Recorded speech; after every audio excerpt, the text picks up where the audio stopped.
अच्छा ठीक है। नहीं, पहले आप लोगों ने रिक्वेस्ट की गमले हटा दो, ठीक है, हमने सारे गमले हटा दिए और सिर्फ उन्होंने कहा अच्छा आप यूँ करें। नहीं, अब ये एक चीज़ पैदल का तो हमने रास्ता कहा नहीं, पूरी मोटरबाइक पूरी की पूरी जो है ना अपना नहीं, चेन रास्ता सारी हमने रखा होगा यूं करके। ये रास्ता नहीं है ना। मेडिसिन साइड पे पेशेंट आते हैं ना, सम टाइम हाँ। व्हील चेयर होती है, कुछ होती है, तो हमने उनसे परमिशन ली थी, उन्होंने कहा था ठीक है आप मेडिकल स्टोर है, आपको हम ये ना रखें ना सर, ये स्टोर मुझे रखें ना आप। नहीं, हम देखें ये तो हमारी रिस्पॉन्सिबिलिटी है ना। अच्छा, next अब time ये नहीं आपकी वजह से ये अगर ना बंद होते, ये गाड़ियां बाहर ही ना खड़ी थी, ऊपर खड़ी होती। अच्छा वो हम हटा लेंगे ना, अब अभी हम अंदर नहीं, आज तो हम आ गए ना, हमने हटा दिया ना। अच्छा, सर, आप हमें जिस बंदे ने नहीं, हमने आपकी रिक्वेस्ट एक्सेप्ट कर ली है। तो आप नेक्स्ट नहीं, हमने आपकी रिक्वेस्ट, ये कोई रिस्पॉन्सिबल बंदा वो मेरी बात कराएं और ये वापस ले आएंगे।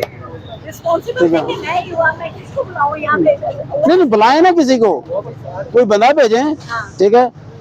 जो उनके ऑफिस है ना, उनके ऑफिस वाले अगर बता दें भाई हायर अथॉरिटी ने इनको ये साथ है, ये साथ ये जो चांदनी चौक में ये वाला।